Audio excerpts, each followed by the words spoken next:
ziua! Ai văzut titlul ăla cu bărcuța Maria? Nu l-am postat, încă o să-l postez. Postez, da. Bine, îl postez. Deci postez și pe ăla care îl filmez. Bine, și pe acesta îl Dați postez. like și subscribe, abonați-vă! Hai, Maria, hai! Hai, astăzi o să învățați ceva și puteți să veniți după mine, nu mă supărați. Am înțeles, am înțeles. Acum hai veniți după mine. Gata, domnișorică, imediat venim. Uite, partea asta se vine acum mine, care va filma.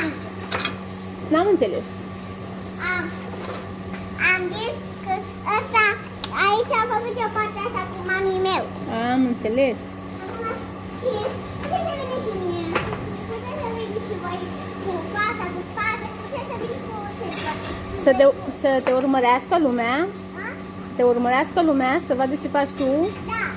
Unde ai învățat tu astea, capă? Hai, nu mai da acolo, că faci murdărie. Așa, astăzi, puteți să vedeți la o parte abonații mei.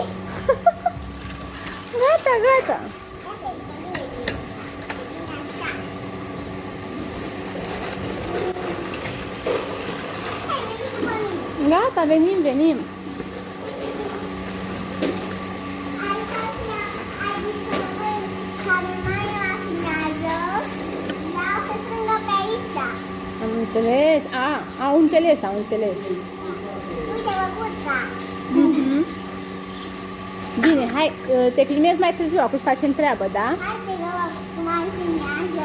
Te filmezi mai târziu, acum să băgăm care la făcut da? M-am filmat la noapte. Bine, te filmezi mai târziu. Pa, Pa, pa, dragii mei. pa, pa!